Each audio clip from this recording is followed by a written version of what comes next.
Hello बच्चों, कैसे हो आप सभी। तो बेटा, आज हम करंट इलेक्ट्रिसिटी से रिलेटेड ही एक टॉपिक लेके आए हैं। वो हम आज डिस्कस करेंगे और आज का हमारा टॉपिक है ओम्स लॉ। ओम्स लॉ क्या होता है, ठीक है, ये कहाँ कहाँ अप्लाई किया जा सकता है, कहाँ कहाँ ये अप्लाई नहीं होता, और इससे रिलेटेड और भी जो कंसेप्ट्स हैं वो आज हम सारे डिस्कस करेंगे। ठीक है, तो आज हम शुरू करते हैं। मैं हूँ पवन सिंह, आपका फिजिक्स टीचर, और आप इस वक्त तो अपने फेवरेट चैनल फिजिक्स ज्ञानम पे। ओके, तो जो बच्चे अभी तक इस चैनल पे नहीं आए हैं वो सब्सक्राइब और बेल का बटन दबा दें ताकि वो भी इस चैनल को ज्वाइन कर सकें और हमारे जो कंसेप्ट्स हैं वो हम क्लियर कर सकें। ओके, तो शुरू करते हैं। तो आज का हमारा टॉपिक है ohms law. Ohm's law, Ohm's law बेटा क्या है? बेसिकली ये वोल्टेज और करंट में रिलेशन डिफाइन करता है। ठीक है, so according to this law, पहले इसकी स्टेटमेंट लिख लेते हैं कि according to this law current flowing current flowing through a conductor current flowing through a conductor is directly proportional to is directly proportional to the voltage voltage या फिर potential difference भी हम लिख देते हैं यहाँ। वोल्टेज आप कह सकते हो या potential difference applied across the applied across the ends of the conductor across the ends of the conductor। इसमें एक कंडीशन होती है, कौन सी? Provided physical conditions of conductor are kept constant. तो बेटा फिजिकल कंडीशंस कौन सी होती हैं? जैसे इसका वॉल्यूम हो गया, मास हो गया, डेंसिटी हो गई, ठीक है ना, ये एंड सट्रा, ये सारी जो होती हैं ये फिजिकल कंडीशंस होती हैं।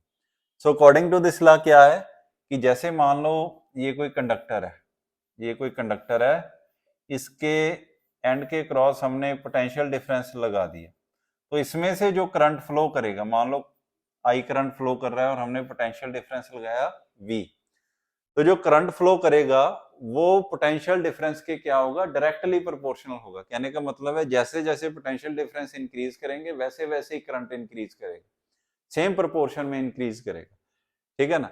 मगर इसमें एक कंडीशन है कि उस कंडक्टर की फिजिकल कंडीशंस हमने जो है वो कांस्टेंट रखनी है, उसका टेम्परेचर, उसका वॉल्यूम, उसकी डेंसिटी, ये सारी चीजें हमने क्या रखनी है? वो कांस्टेंट रखनी है।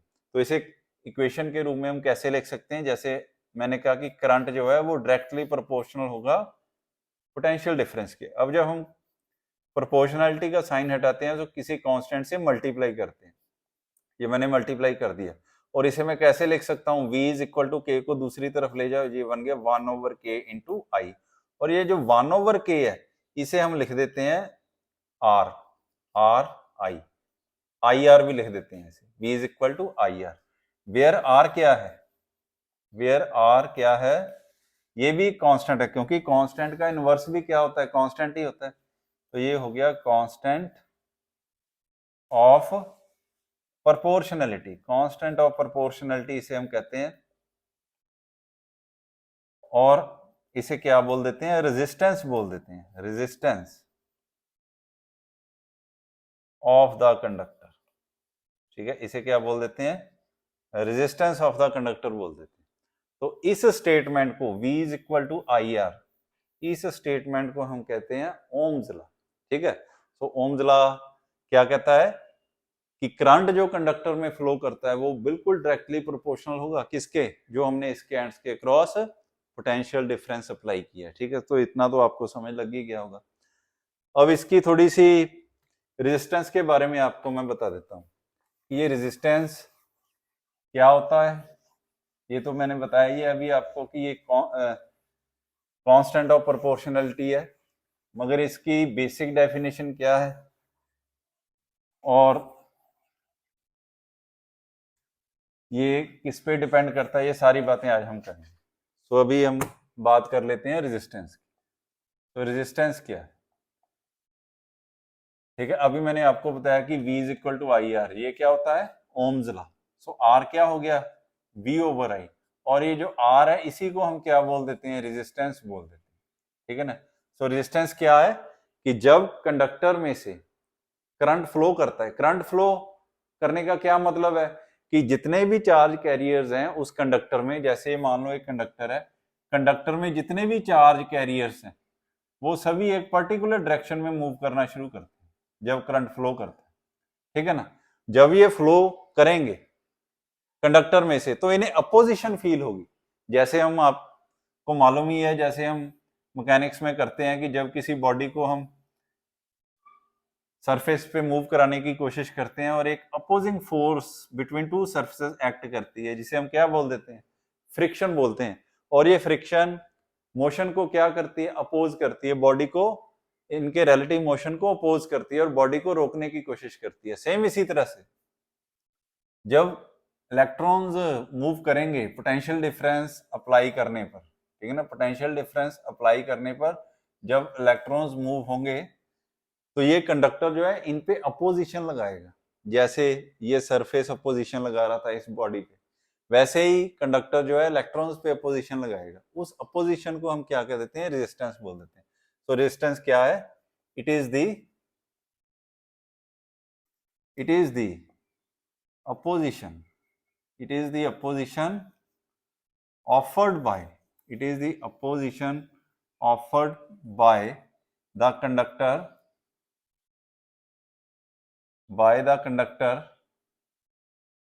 to the flow of electrons through it, to the flow of electrons through it, through, तो ये हो जाता है रेजिस्टेंस। ठीक है, अब मैं बात करूंगा कि cause of resistance, cause of resistance. ठीक है, जैसे आपने पिछले साल +1 में पढ़ा था कि ये जो अपोजिंग फोर्स पैदा होती है इसका कारण क्या है, ये क्यों पैदा होती है, ठीक है ना, ये आपने +1 में पढ़ा था। अभी हम +2 में पढ़ेंगे कि ये जो अपोजिशन ऑफर कर रहा है conductor to the flow of electrons, ये किसके कारण है, ये क्यों पैदा होती है। सो वो बनेगा कॉज ऑफ रेजिस्टेंस। तो बेटा आपको मालूम ही है कि ये जो फ्री इलेक्ट्रॉन्स होते हैं ये कहां से आते हैं, एटम्स में से आते हैं। ठीक है ना, जो कंडक्टर होते हैं उनके जो एटम्स होते हैं उनके आउटर मोस्ट शेल में जो इलेक्ट्रॉन्स होते हैं वो इजीली अपने पेरेंट एटम को छोड़ देते हैं और फ्री हो जाते हैं जब थोड़ा सा भी टेम्परेचर इंक्रीज करता है। तो जब ये इलेक्ट्रॉन अपने एटम को छोड़ते हैं, मान लो ये फ्री हो गया, तो इस पे क्या आ जाता है, पॉजिटिव चार्ज आ जाता है और ये क्या बन जाता है, आयन बन जाता है। ठीक है ना, तो इसका मतलब है कि कंडक्टर के अंदर बहुत सारे आयन्स होते हैं।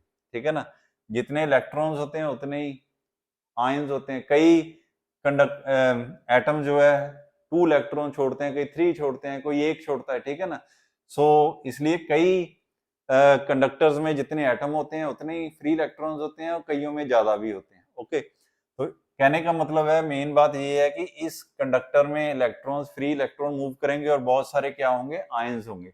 जब ये मूव करते हैं इलेक्ट्रॉन्स तो ये कोलाइड करते हैं उन आयन्स के साथ। क्यों, क्योंकि ये कंडक्टर में कोई 2-4 इलेक्ट्रॉन्स नहीं होते, मिलियंस ऑफ इलेक्ट्रॉन्स होते हैं। ठीक है ना, मिलियंस ऑफ इलेक्ट्रॉन्स होते हैं, फ्री इलेक्ट्रॉन्स होते हैं जब वो मूव करते हैं, क्योंकि ये कंडक्टर का एरिया तो कंजस्टेड होता ही है। तो मिलियंस ऑफ इलेक्ट्रॉन जब मूव करते हैं तो स्पेस कम होने के कारण ये कोलाइड करते हैं फिर आयंस के साथ। जब ये आयंस के साथ कोलाइड करते हैं तो फिर इन्हें अपोजिशन फील होती है, तो उस अपोजिशन को हम क्या कह देते हैं, रेजिस्टेंस बोल देते हैं। तो इसका मतलब है कि कॉज ऑफ रेजिस्टेंस फिर क्या हुआ कि अपोजिशन जो ये फील करते हैं due to collision of electrons with the ions, उसे हम क्या कह देते हैं, उसे हम रेजिस्टेंस बोल देते हैं। यहाँ पे फिर मैं आपको लिख देता हूं कि कॉज ऑफ रेजिस्टेंस क्या है, कि the collisions of free electrons, the collisions of free electrons with the ions in the conductor is the cause of resistance। Okay, तो जो फ्री इलेक्ट्रॉन्स कोलिजन करते हैं आयंस के साथ, उसके कारण उन्हें अपोजिशन फील होती है, और वही कारण होता है रेजिस्टेंस का। चलो ठीक है बेटा, आपको ये पता लग गया होगा कि रेजिस्टेंस कंडक्टर के अंदर क्यों होता है। अब हम क्या करेंगे, अब हम वेरीफाई करेंगे ओम्स लॉ। वेरीफाई का क्या मतलब है, वेरीफाई का मतलब है कि एक्सपेरिमेंटली ऑपरेटर्स लगा के हम ये चेक करेंगे कि ओम्स लॉ जो कह रहा है, ओम्स लॉ ने जो स्टेटमेंट दी है, क्या वो ट्रू है या नहीं, क्या वो ठीक बैठती है या नहीं, ये हम एक्सपेरिमेंटली वेरीफाई करेंगे। तो अब नेक्स्ट टॉपिक हमारा है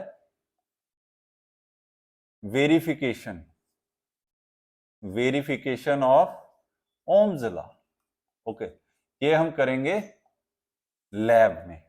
तो लैब में इसे वेरीफाई करने के लिए क्या करना पड़ता है बेटा, एक रजिस्टर लेना पड़ता है। ठीक है, ये रजिस्टर हमने ले लिया, फिर क्या करते हैं, फिर एक वोल्ट मीटर इसके पैरेलल में लगाते हैं, क्योंकि वोल्ट मीटर तो हमने पैरेलल में लगाना होता है मेन सर्किट के। तो ये वोल्ट मीटर क्या करता है कि इस रजिस्टर के इस ये जो वायर लगी है इसके अक्रॉस कितना पोटेंशियल डिफरेंस लग रहा है वो मेजर करता है। और एक यहाँ पे सीरी में एमीटर लगा देते हैं। एमीटर क्या करता है, एमीटर मेजर करता है कि सर्किट में कितना करंट है, फ्लो कर रहा है। और यहाँ पे एक रियोस्टेट लगा देते हैं, ये रियोस्टेट का बेटा सिंबल होता है, ये रियोस्टेट हमने लगा दिया। ठीक है, ये रियोस्टेट का सिंबल है, तो ये हमने रियोस्टेट लगा दिया। और नीचे क्या लगाएंगे, पोटेंशियल डिफरेंस लगाना है, ये हमने बैटरी लगा दी है। ठीक है, ये कर दिया। अब जो ये रियोस्टेट है, इसका क्या फंक्शन होता है बेटा, जो रियोस्टेट होता है उसे हम क्या बोलते हैं, रियोस्टेट। रियोस्टेट को हम क्या बोलते हैं, वेरिएबल रेजिस्टर। रियोस्टेट क्या होता है, वेरिएबल रेजिस्टर। वेरिएबल रेजिस्टर का क्या मतलब होता है कि जिसकी रेजिस्टेंस की वैल्यू हम चेंज कर सकते हैं। ठीक है, तो इसका यूज क्यों क्या क्या है, इसका यूज ये है कि इसकी मदद से हम सर्किट में वोल्टेज को कम या ज्यादा कर सकते हैं। ठीक है ना, इसकी नॉब को जब हम ऊपर या नीचे करेंगे इसका रेजिस्टेंस चेंज होगा, यानी सर्किट में रेजिस्टेंस चेंज होगा, जिससे कि सर्किट में वोल्टेज की वैल्यू जो यहाँ पे लग रही है कंडक्टर के क्रॉस वो चेंज होगी। ठीक है ना, इसका ये फंक्शन है। तो देखो हम क्या करेंगे, हम रीडिंग लेंगे, 3-4 रीडिंग्स लेंगे। ये देखो मैंने टेबल बना दिया है, ये सीरियल नंबर है, ये पोटेंशियल डिफरेंस है, ये करंट है, और ये रजिस्टर मेजर करेंगे कितना आता है V/I। तो हम 3 या 4 रीडिंग्स ले लेंगे। कैसे लेंगे, देखो मैंने यहाँ पे की लगा रखी है, इस की को क्लोज करेंगे, ये नॉब कहीं पे मैंने एडजस्ट कर रखी है, ऐसे रख दी है, तो फिर इस की को क्लोज करेंगे। जब क्लोज करेंगे तो सर्किट में क्या फ्लो करेगा, करंट फ्लो करेगा। तो फिर वो एमीटर से हम करंट की वैल्यू नोट करेंगे और वोल्ट मीटर से पोटेंशियल डिफरेंस नोट करेंगे कि इस रजिस्टर के क्रॉस कितना पोटेंशियल डिफरेंस है।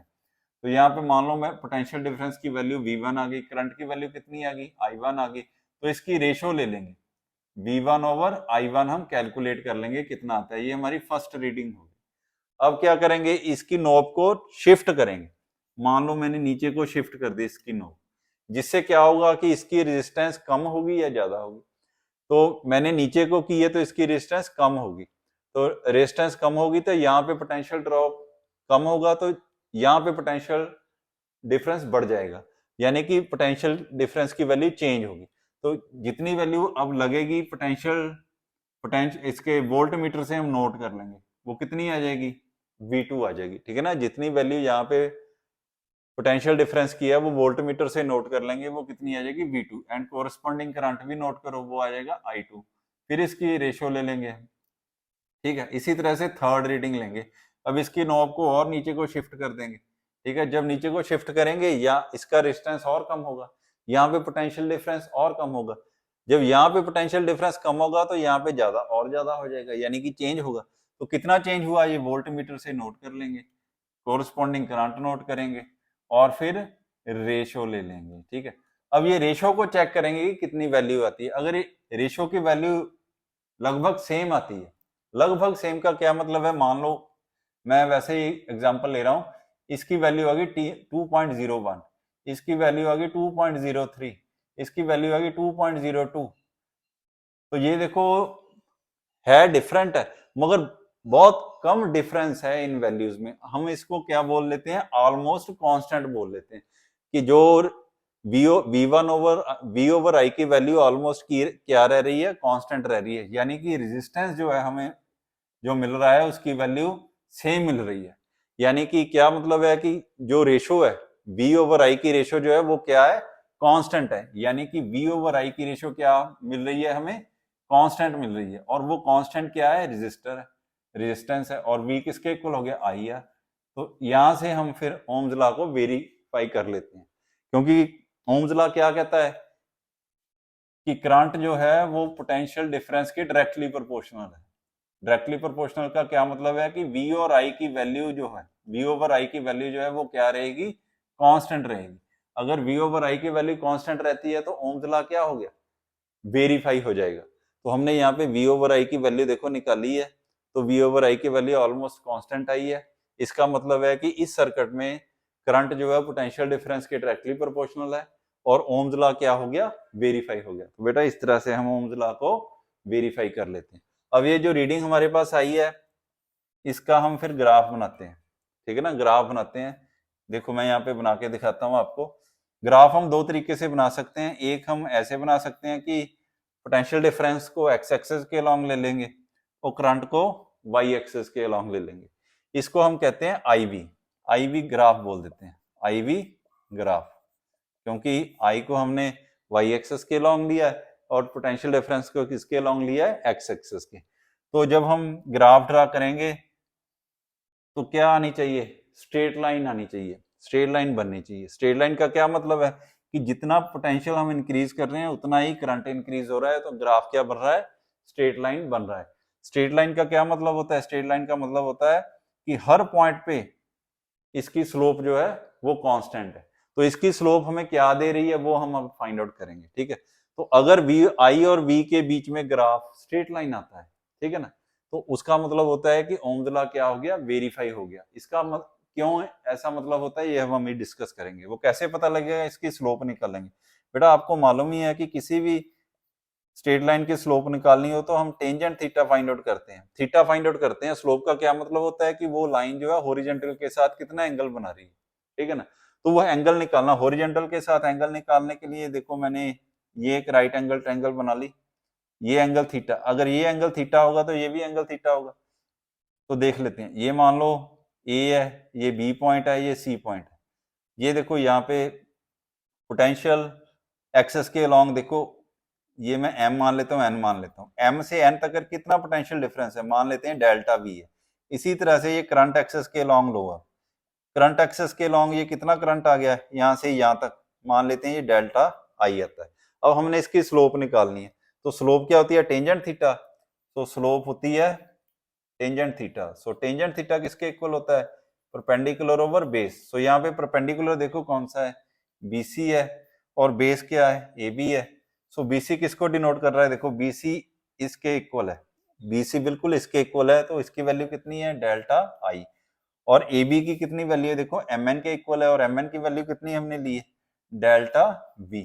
अभी ओम्स लॉ हमने पढ़ा है, तो V किसके इक्वल होता है, IR के। तो यहाँ पे क्या है, I ओवर V है। अगर I ओवर V की वैल्यू निकाले तो वो क्या आएगी, 1 ओवर R। इसका मतलब है ये रेशो हमें क्या दे रही है, 1 ओवर R दे रही है। कहने का मतलब है कि इस ग्राफ की जो स्लोप है वो हमें क्या देती है, इनवर्स ऑफ रेजिस्टेंस देती है, यानी इनवर्स ऑफ कांस्टेंट देती है।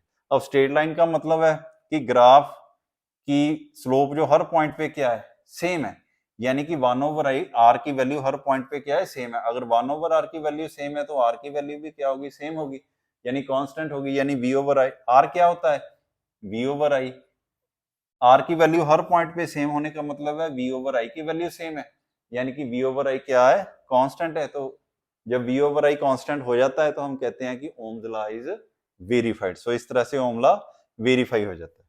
तो बेटा इस ग्राफ से हमें एक चीज और पता लगती है, जैसे IV हमने ग्राफ बनाया है, इसकी स्लोप फाइंड आउट की है, स्लोप किसके इक्वल आई है, रेजिस्टेंस के इनवर्स के इक्वल आई। मान लो आपको यहाँ पे दो कर्व्स दे देता है कोई, ये देखो आपको दो कर्व्स दे दिए, दो सर्किट की अलग अलग, एक ये सर्किट की है, एक ये सर्किट की है, ठीक है ना। ये मान लो 1 नंबर सर्किट है, ये 2 नंबर सर्किट, अलग अलग सर्किट के IV ग्राफ हमने एक ही उस पे प्लॉट कर लिए है, ग्राफ पे प्लॉट कर लिए। अब आपको वो पूछता है कि रेजिस्टेंस किसका ज्यादा होगा, 1 नंबर कर्व का रेजिस्टेंस ज्यादा होगा, सर्किट का रेजिस्टेंस ज्यादा होगा, या 2 नंबर सर्किट का रेजिस्टेंस ज्यादा होगा, कैसे पता चलेगा। अब देखो आपको तो मालूम ही, अभी हमने निकाला कि जो स्लोप होती है वो रेजिस्टेंस के क्या होती है, इनवर्सली प्रोपोर्शनल। सो जिसकी स्लोप ज्यादा होगी उसका रेजिस्टेंस क्या होगा, कम होगा, ठीक है ना। इनवर्सली प्रोपोर्शनल का ये मतलब होता है ना कि एक चीज ज्यादा है तो दूसरी कम होगी। सो अगर स्लोप ज्यादा है तो उसका रेजिस्टेंस क्या होगा, कम होगा, अगर स्लोप कम है तो रेजिस्टेंस क्या होगा, ज्यादा होगा। सो इसका मतलब है 1 नंबर सर्किट का जो रेजिस्टेंस है वो ज्यादा होगा किससे, 2 नंबर सर्किट से। ओके, ये बात आ गई समझ में, चलो ठीक है। सो बेटा ग्राफ हम दो तरीके से बना सकते हैं, ये मैंने IV ग्राफ बनाया है, आप VI ग्राफ भी बना सकते हो, यानी कि पोटेंशियल डिफरेंस को आप वाई एक्सिस के लॉन्ग लेके भी कर्व जो है वो ड्रा कर सकते हो और ओम्स लॉ को वेरीफाई कर सकते हो। तो मेरे कहने का मतलब है, अभी मैं आपको बना के दिखाता हूँ। अभी मैंने क्या बनाया था, IV कर्व बनाई थी, ये देखो मैंने अब VI कर्व बना दी, ये VI कर्व बन गई। VI का मतलब है कि वाई एक्सिस के लॉन्ग हमने पोटेंशियल डिफरेंस ले लेना है और एक्स एक्सिस के लॉन्ग हमने क्या ले लेना है, करंट ले लेना है। तो इस केस में भी कर्व क्या आएगी, स्ट्रेट लाइन आएगी। फर्क क्या है कि यहाँ पे जब हम स्लोप फाइंड आउट करेंगे, ये देखो अगर मैं ये स्लोप फाइंड आउट करूंगा तो क्या आ जाएगा, यहाँ पे मैं लिख लेता हूँ ABC। तो स्लोप किसके इक्वल होती है, अभी मैंने आपको बताया था स्लोप किसके इक्वल होती है, टेंजेंट थीटा के। सो टेंजेंट थीटा कितना हो गया, BC/AB। सो BC कितना है, देखो BC, ये अब पोटेंशियल एक्सेस इस तरफ चला गया, ये डेल्टा भी ले लेंगे इतनी वैल्यू, करंट एक्सेस इस तरफ आ गया तो इतनी वैल्यू हम क्या ले लेंगे, डेल्टा आई।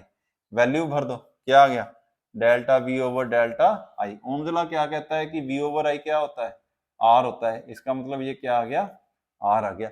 सो इस केस में स्लोप क्या है, रेजिस्टेंस के डायरेक्टली प्रोपोर्शनल है, डायरेक्टली प्रोपोर्शनल। पिछले में क्या था, इनवर्सली प्रोपोर्शनल था। VI कर्व में क्या है, डायरेक्टली प्रोपोर्शनल है। तो इसलिए अगर यहाँ पे आपको दो कर्व दे दी जाए, ऐसे मान लो ये 1 नंबर सर्किट की है, ये 2 नंबर सर्किट की है, आपको पूछा जाए कि किसका रेजिस्टेंस ज्यादा है, तो यहाँ पे कैसे बताएंगे। तो ये तो हमें मालूम ही है कि स्लोप जो क्या है, रेजिस्टेंस के डायरेक्टली प्रोपोर्शनल है, यहाँ पे जिसकी स्लोप ज्यादा होगी उसका रेजिस्टेंस ज्यादा होगा। तो यहाँ पे देखो स्लोप किसकी ज्यादा है, स्लोप का मतलब है एंगल, एंगल किसका ज्यादा है हॉरिजॉन्टल के साथ, वो तो हमें दिखाई दे रहा है, 2 नंबर सर्किट की जो कर्व है उसका एंगल ज्यादा है, सो इसका रेजिस्टेंस क्या होगा, ज्यादा होगा। तो यहाँ पे हम लिखेंगे 2 नंबर सर्किट का रेजिस्टेंस जो है वो 1 नंबर सर्किट से क्या होगा, ज्यादा होगा। तो बेटा इस तरह से हम जो VI और IV कर्व्स है वहां से ओम्स लॉ को वेरीफाई कर लेते हैं, ठीक है। सो ये बात आपको समझ लग गई होगी। सो नेक्स्ट करते हैं, अब हम देखेंगे कि रेजिस्टेंस जो है वो किन किन फैक्टर्स पे डिपेंड करता है, क्या क्या फैक्टर्स हैं जो रेजिस्टेंस को अफेक्ट करते हैं, ठीक है। फैक्टर्स अफेक्टिंग रेजिस्टेंस, ठीक है। तो मान लेते हैं एक कंडक्टर है जिसकी लेंथ जो है L है, एरिया ऑफ क्रॉस सेक्शन कितना है जिसका A है। तो इसका अगर रेजिस्टेंस हम R ले लें तो क्या R किस किस चीजों पे निर्भर करता है, किस किन फैक्टर्स पे डिपेंड करता है, वो लिखेंगे। तो पहला आ गया R जो है वो डायरेक्टली प्रोपोर्शनल किसके होता है, लेंथ के डायरेक्टली प्रोपोर्शनल होता है, ठीक है ना। रेजिस्टेंस जो है वो लेंथ के क्या होगा, डायरेक्टली प्रोपोर्शनल होगा। तो यानी कि लेंथ इंक्रीज करने पर इसका रेजिस्टेंस, जो कंडक्टर का रेजिस्टेंस है वो क्या होगा, इंक्रीज करेगा। सेकंड फैक्टर क्या है कि ये इनवर्सली प्रोपोर्शनल होगा एरिया के, यानी कि एरिया को कम करेंगे तो रेजिस्टेंस क्या होगा, इंक्रीज करेगा। आपको मालूम ही है जब हम वायर को नैरो कर देंगे, पतला कर देंगे, तो अंदर जो स्पेस है वो और कम हो जाएगी, तो जिससे कि कोलिजन जो है वो बढ़ जाएंगे। सो कोलिजन बढ़ने से क्या होगा, रेजिस्टेंस बढ़ जाएगा। सो इसलिए रेजिस्टेंस जो है वो एरिया के क्या होता है, इनवर्सली प्रोपोर्शनल होता है। इन दोनों को कंबाइन करो, अगर इन दोनों को कंबाइन कर देंगे तो क्या बन जाएगा, L over A, R is proportional to L over A. और हमें मालूम ही है कि जब हम प्रोपोर्शनलिटी का साइन हटाते हैं तो किसी कांस्टेंट से मल्टीप्लाई करते हैं। तो बेटा ये जो कांस्टेंट है इसे हम क्या बोल देते हैं, रेजिस्टिविटी बोल देते हैं, resistivity of the conductor, resistivity of the conductor बोल देते हैं, ठीक है। सो रेजिस्टिविटी होती क्या है, रेजिस्टिविटी होती क्या है इसकी बात करेंगे। तो देखो आर किसके इक्वल आ गया, रो एल ओवर ए। मान लो अगर किसी कंडक्टर की लेंथ 1 हो जाती है, यूनिटी हो जाती है, 1 सेंटीमीटर ले लो या 1 मीटर ले लो, और एरिया भी क्या हो जाता है, यूनिटी हो जाता है, 1 मीटर स्क्वायर ले लो या 1 सेंटीमीटर स्क्वायर ले लो, यूनिटी हो जाता है। तो आर किसके इक्वल आ जाएगा, रो के इक्वल आ जाएगा, ठीक है ना। तो इसका मतलब रो क्या है, रो उस कंडक्टर का रेजिस्टेंस है जिसकी लेंथ भी यूनिटी है और एरिया ऑफ क्रॉस सेक्शन भी क्या है, यूनिटी है। सो क्या लिख देंगे, resistivity, resistivity is the resistance of, resistivity is the resistance of conductor having unit length and unit area of cross section, area of cross section, ठीक है ना। तो वो रेजिस्टिविटी की डेफिनेशन बन जाएगी। अगर रेजिस्टिविटी को और डिफाइन करना हो एक और तरीके से भी कर सकते हैं, जैसे आपको दिख ही रहा है कि रेजिस्टिविटी उस कंडक्टर की होती है जब लेंथ उसकी 1 के इक्वल हो जाए, एरिया किसके इक्वल हो जाए, 1 के इक्वल हो जाए। तो अगर इसका वॉल्यूम हम निकालेंगे तो क्या बन जाएगा, लेंथ इंटू एरिया होता है ना, तो 1 इंटू 1 यूनिटी बन जाएगा, यानी 1 सेंटीमीटर क्यूब बनेगा या 1 मीटर क्यूब बन जाएगा, वॉल्यूम भी यूनिटी बन जाएगा। सो रेजिस्टिविटी को हम ऐसे भी डिफाइन कर सकते हैं कि मान लो ये कोई कंडक्टर है, इस कंडक्टर में से मैं एक क्यूब को बाहर निकालता हूं, काट के क्यूब को बाहर निकालता हूं, इस क्यूब का लेंथ, ब्रेथ और हाइट 1 के इक्वल ले लेनी है, ठीक है ना। ऐसा क्यूब हमने काट के बाहर निकालना है, उस क्यूब का जितना रेजिस्टेंस होगा वो रेजिस्टिविटी के इक्वल आ जाएगा, ठीक है ना। उस क्यूब का जिसकी लेंथ, ब्रेथ, हाइट 1 है वो क्यूब हम इसमें से निकालेंगे, ठीक है ना। यूनिट लेंथ लेके, ब्रेथ लेके, हाइट लेके एक यूनिट क्यूब बाहर निकालेंगे, उस क्यूब की जितनी रेजिस्टेंस होगी उस कंडक्टर की उतनी रेजिस्टिविटी होगी, ठीक है ना। तो इसे कैसे लिखते, इसे इस डेफिनेशन को हम कैसे लिख सकते हैं, सो रेजिस्टिविटी को ऐसे भी डिफाइन कर सकते हैं कि it is the resistance of, it is का मतलब है resistivity, is the resistance of unit cube of the substance. Unit cube का क्या मतलब है कि जिस क्यूब का वॉल्यूम क्या होगा, यूनिटी होगा, जिसकी लेंथ, ब्रेथ, हाइट क्या होगी, यूनिटी होगी। ऐसे क्यूब को जब हम सिलेक्ट करेंगे बॉडी में से, उसका जितना रेजिस्टेंस होगा वो बॉडी की रेजिस्टिविटी के इक्वल होगा, ठीक है। चलो अब आपको रेजिस्टिविटी के बारे में भी पता लग गया। अब हम इसके यूनिट लिखेंगे कि इसके क्या यूनिट होते हैं। सो बेटा इसके यूनिट लिखने के लिए पहले हम रेजिस्टेंस के यूनिट डिफाइन करेंगे, फिर रेजिस्टिविटी के यूनिट डिफाइन करेंगे। तो पहले रेजिस्टेंस के यूनिट डिफाइन कर लेते हैं कि रेजिस्टेंस के यूनिट क्या होते हैं, ऐसा यूनिट ही करेंगे डिफाइन, ठीक है।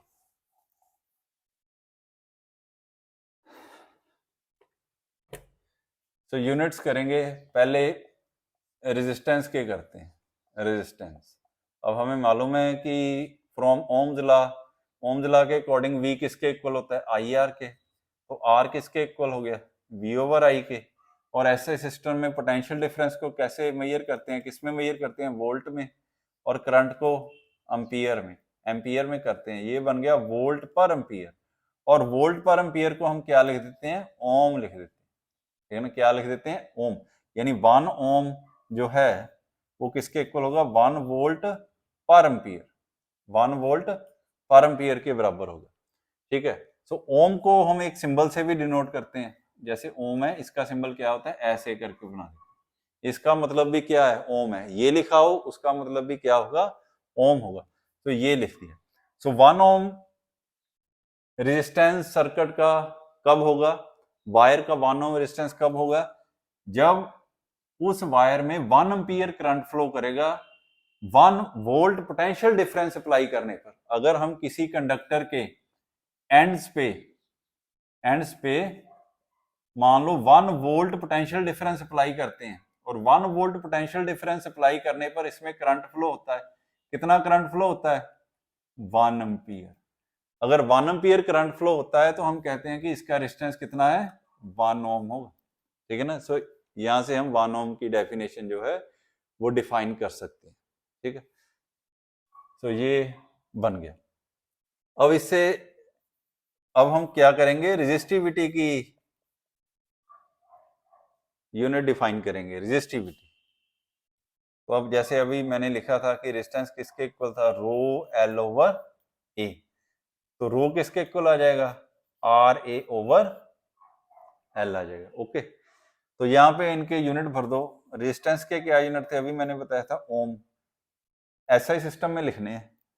ये एरिया के क्या होंगे, मीटर स्क्वायर। लेंथ के क्या होंगे, मीटर होंगे। मीटर से मीटर कैंसिल हो गए, क्या बन गया, ओम मीटर। तो इसका मतलब है रेजिस्टिविटी के यूनिट क्या होंगे, ओम मीटर होंगे, ठीक है ना। सो ये रेजिस्टिविटी के यूनिट आ गए हैं, ठीक।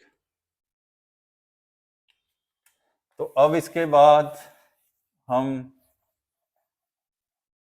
इसका रेजिस्टिविटी का देखेंगे कि कौन से फैक्टर पे डिपेंड करती है। जैसे हमने रेजिस्टेंस का देखा था कि हम कौन से फैक्टर पे डिपेंड करती है, इसी तरह से हम रेजिस्टिविटी का देखेंगे कि ये कौन कौन से फैक्टर पे डिपेंड करती है। तो फैक्टर्स अफेक्टिंग रेजिस्टिविटी।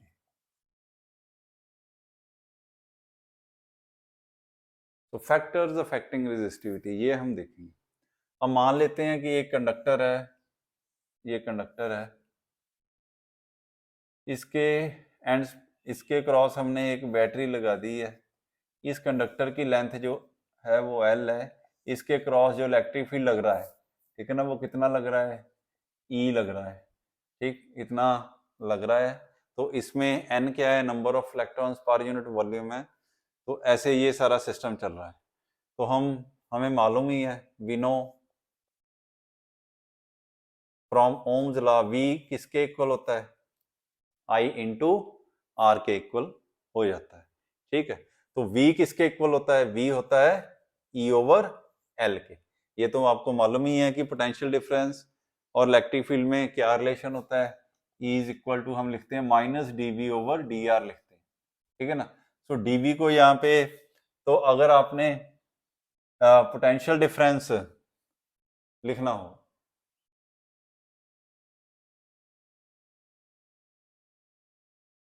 हाँ, पोटेंशियल डिफरेंस अगर आपने लिखना हो, पोटेंशियल डिफरेंस, तो आप लिख सकते हो EDR, ठीक है ना। और अगर इलेक्ट्रिक फील्ड लिखना हो तो आप लिख सकते हो V ओवर L लिख सकते हो। सॉरी, यहाँ पे E ओवर L नहीं आना था, ठीक है ना। क्योंकि V किसके इक्वल आना था, E इंटू L के इक्वल आना था। तो यहाँ पे हम नहीं लिख सकते, तो इसे ऐसे लिख देते हैं। I को कैसे लिख सकते हैं, NEAVD, ओके। I किसके इक्वल आ गया, NEAVD। ये क्या है, ये रिलेशन है between current and drift velocity, ये हम पहले पढ़ चुके हैं। तो ये क्या आ जाएगा, R आ जाएगा। तो यहाँ पे देखो ड्रिफ्ट वेलोसिटी का क्या रिलेशन होता है, E over M into tau. Tau क्या है, रिलैक्सेशन टाइम। ये बन गया R, ये आ गया V, ओके। तो अब यहाँ पे देखो V को क्या लिख सकते हैं हम, EL लिख सकते हैं। तो यहाँ पे EL लिख देता हूँ मैं, EL, V को क्या लिख दिया मैंने, EL लिख दिया, तो ये आ गया NEA, ये देखो E इंटू ई कितना हो गया, E स्क्वायर बन गया, ये आ गया E over M into relaxation time. यहाँ पे देखो E से E क्या हो गया, कैंसिल हो गया, ठीक है ना, R भी है साथ में, सॉरी R भी चल रहा है, तो ये क्या बन गया, L is equal to NE square A over M into tau हो गया। अब A को दूसरी तरफ ले जाओ, क्या बन जाएगा, दूसरी तरफ ले जाओ, R भी है यहाँ पे, ये देखो A को भी दूसरी तरफ ले जाओ, R को भी दूसरी तरफ ले जाओ, क्या बन जाएगा आपका, ये बन जाएगा L ओवर AR बन जाएगा, is equal to NE square A over M आ जाएगा। सॉरी, A तो दूसरी तरफ ले गए हैं, यहाँ पे टाउ है, रिलैक्सेशन टाइम है। अब हमें मालूम है बेटा, जैसे अभी हमने लिखा था थोड़ी देर पहले कि R किसके इक्वल होता है, रो L ओवर A के इक्वल होता है। अगर इसको इन्वर्ट कर दें, उल्टा दें, तो क्या बनेगा, नीचे वाली टर्म ऊपर चली जाएगी, A ओवर क्या आ जाएगा, रो L आ जाएगा, ठीक है ना। तो हमने तो रो की वैल्यू निकालनी है, रो को इस तरफ ले आओ, चलो ऐसे मत करो, थोड़ा कॉम्प्लिकेटेड हो जाएगा, सिंपल करते हैं, रो की वैल्यू निकालो, कितना आएगा, आर ए ओवर एल आ जाएगा। अब इन्वर्ट करो, 1 ओवर आर किसके इक्वल आएगा, एल ओवर आर ए। अब यहाँ पे देखो एल ओवर आर ए, यहाँ पे देखो एल ओवर आर ए की कितनी वैल्यू है, 1 over rho, so L over R A की जगह हम क्या लिख देंगे, 1 ओवर रो लिख देंगे, ये आ जाएगा N E square tau over M. दोनों तरफ उल्टा दो, इन्वर्टिंग बोथ साइड, रो किसके इक्वल आ गया, M over N E square tau. ये फैक्टर आए हैं जिन पे रेजिस्टिविटी डिपेंड करती है, mass of the electron, number density of electrons, ये charge of electron, and this is relaxation time. तो इन फैक्टर्स पे रेजिस्टिविटी जो है वो डिपेंड करती है, तो इस तरह से हम निकाल सकते हैं। तो ये तो हो गया बेटा रेजिस्टिविटी का कंसेप्ट। अब एक और छोटा सा कंसेप्ट है, वो हम डिस्कस करेंगे, वो है करंट डेंसिटी। करंट डेंसिटी क्या होती है, क्योंकि करंट डेंसिटी इसलिए डिस्कस करेंगे क्योंकि फर्दर हमें microscopic form of Ohm's law पढ़नी है। तो microscopic form of Ohm's law define करने के लिए हमें ये पढ़नी जरूरी है, करंट डेंसिटी। सो अब हम करेंगे करंट डेंसिटी। करंट डेंसिटी क्या होती है, current density. So current density की डेफिनेशन पहले लिख लेते हैं, क्या होती है कि करंट फ्लोइंग पर यूनिट एरिया, करंट फ्लोइंग पर unit area is known as current density. इसको कैसे लिखते हैं हम, J से लिखते हैं, और ये क्या होती है, वेक्टर क्वांटिटी होती है। सो मान लो कोई कंडक्टर है, ये कंडक्टर है,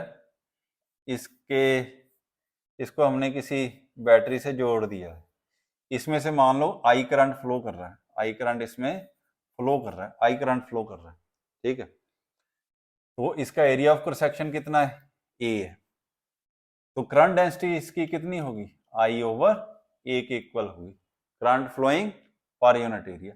सो अगर करंट निकालना हो कि कितना फ्लो कर रहा है, तो ये किसके इक्वल आएगा, J vector dot A vector के इक्वल आएगा। क्यों ऐसे आएगा, डॉट प्रोडक्ट हमने क्यों लिया, क्योंकि एरिया भी वेक्टर क्वांटिटी होता है, करंट डेंसिटी भी वेक्टर क्वांटिटी होती है, इनको दोनों को मल्टीप्लाई करना है तो वेक्टर अलजेब्रा फॉलो करना पड़ेगा। तो या तो हम यहाँ पे क्रॉस प्रोडक्ट ले सकते हैं, और या फिर हम डॉट प्रोडक्ट ले सकते हैं।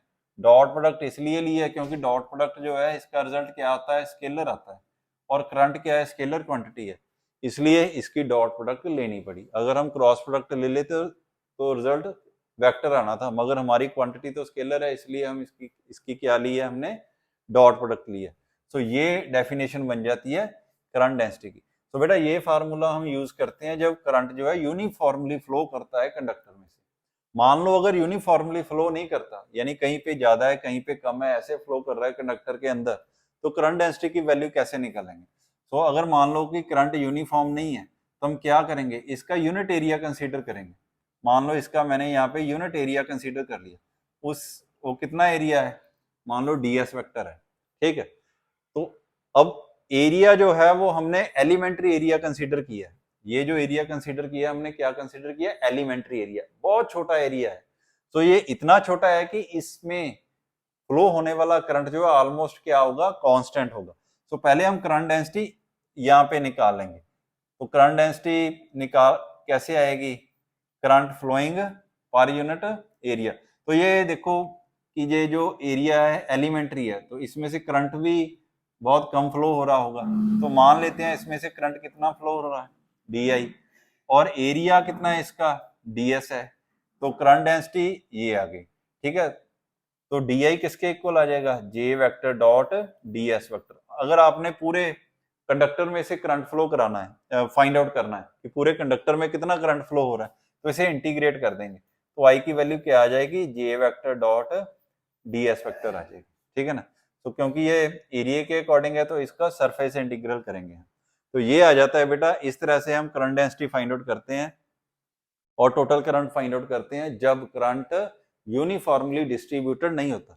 जब यूनिफॉर्मली डिस्ट्रीब्यूटेड नहीं होता तो हम फिर एलिमेंट्री एरिया कंसीडर करते हैं, उस एलिमेंट्री एरिया में कितना करंट फ्लो कर रहा है, ठीक है ना, वो फाइंड आउट करते हैं। तो फिर उसको इंटीग्रेट करके टोटल करंट फाइंड आउट कर लेते हैं कि कंडक्टर में कितना फ्लो होता है। तो इस तरह से हम करंट डेंसिटी फाइंड आउट कर लेते हैं। अगर इसके आपने यूनिट लिखने हो तो कैसे लिखोगे, I/A है। करंट हम एम्पियर में मेजर करते हैं और एरिया किस में मेजर करते हैं, मीटर स्क्वायर में। तो ये क्या बन गया, एम्पियर मीटर पर metre square, ampere per metre square इसके यूनिट बन जाते हैं। तो ये थी करंट डेंसिटी। तो आपको करंट डेंसिटी के बारे में पता लग गया होगा। तो अब हम करेंगे microscopic form of Ohm's law. तो microscopic form of Ohm's law क्या है वो डिस्कस करेंगे।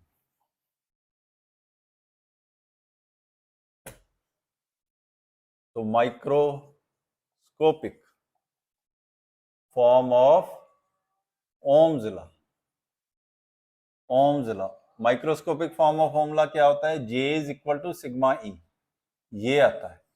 इसे हम कहते हैं microscopic form of Ohm's law. So बेटा इसमें क्या यूज हुआ है, ये सिग्मा यूज हुआ है। ये सिग्मा क्या है, ये है कंडक्टेंस,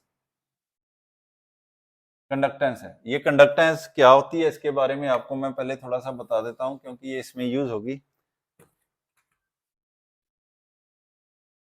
तो देखो एक होता है हमारे पास रेजिस्टेंस, ठीक है, रेजिस्टेंस होता है। इसका अगर हम इनवर्स कर दें, inverse of resistance, inverse of resistance, तो ये बन जाती है कंडक्टेंस। क्या बन जाती है, कंडक्टेंस। इसको G से लिखते हैं और ये होती है 1/r। और इसके यूनिट क्या होते हैं, जैसे रेजिस्टेंस के ओम हो गए, इसके ओम इनवर्स होंगे जिसे हम सीमन भी बोल देते हैं। इसके बाद देखो ये क्या आ गई, कंडक्टेंस आ गई। अब हम लिखेंगे कंडक्टिविटी, कंडक्टिविटी। तो ये सिग्मा जो है ये कंडक्टिविटी है, कंडक्टिविटी, ठीक है ना। ये सिग्मा क्या है, कंडक्टिविटी। तो कंडक्टिविटी क्या होगी, जैसे यहाँ पे देखो रेजिस्टेंस का इनवर्स लिया तो कंडक्टेंस बन गया। इसी तरह से एक हमने अभी पढ़ा है रेजिस्टिविटी, रेजिस्टिविटी, अगर रेजिस्टिविटी का इनवर्स ले लेंगे तो क्या बन जाएगा, conductivity. So inverse of resistivity क्या होता है, कंडक्टिविटी। तो कंडक्टिविटी को क्या हम लिखते हैं, सिग्मा से लिखते हैं और ये होता है 1/, और रो होता है। और इसके अब रो के यूनिट क्या होते हैं, ओम, ओम पर मीटर होते हैं ना। जैसे देखो रो किसके इक्वल था, आर था रो एल ओवर ए, ठीक है ना। तो रो किसके इक्वल था, R A over L. Ohm metre थे इसके, ओम मीटर थे। तो इसके क्या होंगे, इसके होंगे ohm inverse metre inverse. Ohm inverse को क्या लिखते हैं, सीमन, सीमन मीटर इनवर्स, इसके ये यूनिट होंगे, ठीक है ना, कंडक्टिविटी के यूनिट है। सो ये कंडक्टिविटी हमने यहाँ पे यूज करनी है। सो इस फॉर्म को हम कह देते हैं microscopic form of Ohm's law. तो ये ड्राइव करेंगे। और बेटा जैसे हमें मालूम ही है कि जे किसके इक्वल होता है, I/A के इक्वल होता है, ठीक है। जे किसके इक्वल होता है, I/A के होता है। और ई किसके इक्वल होता है? पोटेंशियल डिफरेंस ओवर लेंथ के। ठीक है, अभी हमने पढ़ा था कि ई किसके इक्वल होता है? वी ओवर एल के। तो फ्रॉम ओम्स लॉ वी किसके इक्वल आएगा? आई आर के, जितना करंट फ्लो कर रहा है कंडक्टर में, इनटू रेजिस्टेंस, ओवर क्या आ जाएगा? एल के। अब आई की वैल्यू भरो, आई किसके इक्वल होता है? N E A V D into R over L आ गया, इसके इक्वल आ गया। अब देखो वीडी की वैल्यू क्या होगी, ये देखो ये आ गया एन ई ए, वीडी की वैल्यू क्या होगी? ई ई ओवर एम इंटू ये होगी। आई बात समझ में? ये मैंने किसकी वैल्यू भरी है? ये मैंने वीडी की वैल्यू, देखो एन ई ए ये रहा, ये एन ई ए, अब वीडी की वैल्यू भर दी मैंने, ये एल आर आ गया, ये नीचे क्या आएगा? एल आ जाएगा। ठीक है, ये नीचे एल आ गया, इधर क्या है? इधर ई है। ये देखो ई से ई क्या हो जाएगा? कैंसिल हो जाएगा। तो हमारे पास क्या रह गया? यहाँ तो एल को इधर ले आओ, यहाँ 1 रह गया ना, एल को इधर ले आओ तो 1 से मल्टीप्लाई हुआ तो एल रह जाएगा। इधर क्या रह गया हमारे पास? एन ई से ई मल्टीप्लाई हुई, एन ई स्क्वायर ए ओवर एम इंटू टाउ। ठीक है, और साथ में क्या है? आर पड़ा हुआ। ठीक, यही आ गया हमारे पास। ठीक है, अब देखो यहाँ पे अभी हमने factor affecting the resistivity find out किए थे, वो क्या थे? M over N E square tau, ये था ना। रेजिस्टिविटी किसके इक्वल होता है? M over N E square tau. तो यहाँ पे देखो एम ओवर, ये देखो ये पड़ा है। अब इसको रेजिस्टिविटी को अगर मैं इन्वर्ट कर दूं तो क्या हो जाएगा? N E square tau over M, ये बनेगा। तो ये देखो N E square tau over M, N E square tau ये पड़ा है ओवर एम, ये किसके इक्वल लिख देंगे? 1 ओवर रो के लिख देंगे। तो लिख दो फिर, ये क्या आ गया? 1 ओवर रो आ गया। ठीक है, साथ में ए आ गया, और क्या आ गया? आर आ गया। ठीक,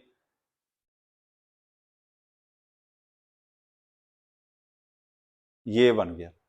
अब देखो क्या बनता है, रो को दूसरी तरफ ले जाओ और इसको इधर ले आओ, तो क्या बन जाएगा?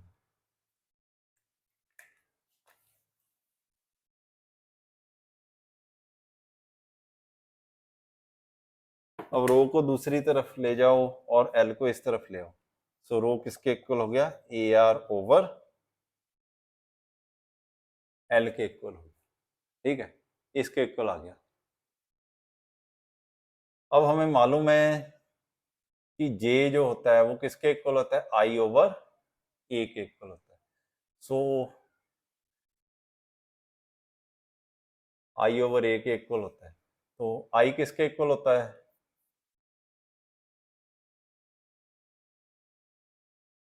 V is equal to I R होता है ना। तो आई किसके इक्वल हो गया? V ओवर आर हो गया। तो ये बन गया V ओवर आर ए बन जाता है, V ओवर आर ए बन जाता है। तो ये जो वैल्यू है J is equal to V over R A बन गया। ठीक है, यहाँ पे क्या लिखा है? आर ए लिखा है, तो आर ए की वैल्यू क्या आ गई? V ओवर J आ गई। ठीक, तो ये आर ए की वैल्यू यहाँ पे भर देंगे, तो ये क्या बन जाएगा? V ओवर J L बन जाएगा। ओके, ये बन गया।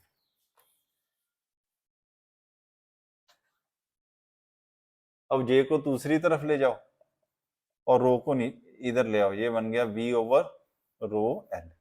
अब हमें मालूम है E किसके इक्वल होता है? V ओवर L के, शुरू में मैंने लिखा था। ठीक है, तो ये देखो V ओवर L लिखा है, ये क्या बन जाएगा? E ओवर रो।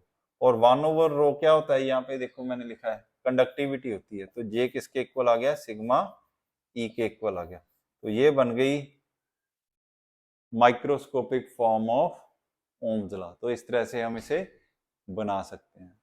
तो ये आपको समझ लग गया होगा मैंने क्या किया। तो ये सारा इस तरह भर के हम फाइनल रिजल्ट पे आ जाते हैं। ये बन गया microscopic form of Ohm's law. ठीक, तो बेटा अब इसके बाद अफेक्ट ऑफ टेम्परेचर आता है कि टेम्परेचर का इस पे क्या अफेक्ट होता है? किस पे? रेजिस्टेंस पे और रेजिस्टिविटी पे। Effect of temperature on resistance and resistivity.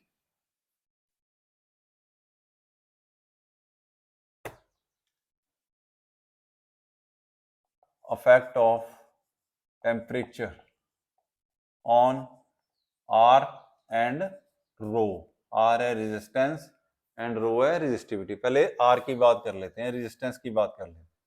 तो बेटा जब हम टेम्परेचर इंक्रीज करते हैं तो टेम्परेचर क्या कैसे इंक्रीज होगा? जब हम हीट सप्लाई करेंगे. तो जैसे ही हम हीट सप्लाई करेंगे कंडक्टर को तो उसके अंदर जो फ्री इलेक्ट्रॉन्स हैं वो एनर्जी गेन करेंगे. जब वो एनर्जी गेन करेंगे तो फिर वो तेजी से मूव करना शुरू करेंगे. उनकी जो मूवमेंट है वो फास्ट हो जाएगी. जब मूवमेंट फास्ट हो जाएगी तो कोलिजन जो वो कर रहे थे, नंबर ऑफ कोलिजन वो भी इंक्रीज होंगे. फिर कोलिजन वो जल्दी जल्दी करना शुरू कर देंगे. यानी नंबर ऑफ कोलिजन पर सेकंड वो क्या हो जाएंगे? इंक्रीज हो जाएंगे. सो रेजिस्टेंस का कॉज क्या है? कोलिजन. मैंने पहले डिस्कस किया. तो जब नंबर ऑफ कोलिजन इंक्रीज हो जाएंगे इसका मतलब रेजिस्टेंस और इंक्रीज हो जाएगा. तो इस तरह से जब हम टेम्परेचर इंक्रीज करेंगे तो रेजिस्टेंस क्या होगा? इंक्रीज होगा due to increase of number of collisions per second. ठीक है. तो टेम्परेचर इंक्रीज करने से रेजिस्टेंस की वैल्यू क्या होगी? इंक्रीज होगी. अब हम रेजिस्टिविटी की देख लेते हैं. रेजिस्टिविटी पे क्या फर्क पड़ता है? हमें मालूम है रेजिस्टिविटी किसके इक्वल है? m/ne² tau. सो ये फैक्टर्स हैं जिन पे रेजिस्टिविटी जो है वो डिपेंड करती है. तो यहाँ पे देखो कि टेम्परेचर इंक्रीज करने से मास चेंज नहीं होगा, नंबर डेंसिटी भी चेंज नहीं होगी, चार्ज ऑफ इलेक्ट्रॉन भी चेंज नहीं होगा, वो भी उतना ही रहेगा. इफेक्ट किस पे पड़ेगा? रिलैक्सेशन टाइम पे पड़ेगा. रिलैक्सेशन टाइम क्या था? मैंने आपको पहले भी बताया था कि जब इलेक्ट्रॉन्स कंडक्टर के अंदर मूव करते हैं तो वो कोलाइड करते हैं with ions and with each other. So ions के साथ जब वो कोलाइड करते हैं, जैसे मान लो यहां से यहां गया तो बीच में थोड़ी देर के लिए ये फ्री मूव किया बिना कोलिजन के. तो जितनी टाइम के लिए ये फ्री मूव करता है उस टाइम को हम क्या कह देते हैं? रिलैक्सेशन टाइम कहते हैं. यानी कि time between two successive collision. एक कोलिजन किया फिर दूसरा किया, दोनों के बीच में कितना टाइम है उसे हम क्या कह देते हैं? Relaxation time. तो ये वो रिलैक्सेशन टाइम. तो जब हम टेम्परेचर इंक्रीज करेंगे तो इलेक्ट्रॉन्स, जैसे मैंने अभी बताया कि वो एनर्जी गेन करेंगे. एनर्जी गेन करके वो फास्ट मूव करना शुरू करेंगे. फास्ट मूव करेंगे तो कोलिजन भी फिर जल्दी जल्दी करेंगे. नंबर ऑफ कोलिजन पर सेकंड इंक्रीज होंगे. यानी कि रिलैक्सेशन टाइम डिक्रीज होगा. डिक्रीज होगा, रिलैक्सेशन टाइम डिक्रीज होगा, क्योंकि जल्दी जल्दी करेंगे ना, फिर जितना टाइम पहले ले रहे थे कोलिजन को उससे कम लेंगे. यानी कि रिलैक्सेशन टाइम क्या हो जाएगा? डिक्रीज हो जाएगा. रिलैक्सेशन टाइम डिक्रीज होगा तो रेजिस्टिविटी तो हमें दिख ही रही है कि रिलैक्सेशन टाइम के इनवर्सली प्रोपोर्शनल है. इसलिए रेजिस्टिविटी क्या होगी? इंक्रीज कर जाएगी. ठीक है. तो इस तरह से टेम्परेचर इंक्रीज करने से रेजिस्टेंस भी इंक्रीज होता है और रेजिस्टिविटी भी इंक्रीज होती है. तो बेटा आज हमने ओम्स लॉ के बारे में और उसके साथ जो भी प्रॉपर्टीज हैं, जो भी फैक्टर लगते हैं, वो सारे हमने डिस्कस किए हैं. आपको समझ आ गए होंगे. तो थैंक यू. नेक्स्ट लेक्चर में मिलते हैं.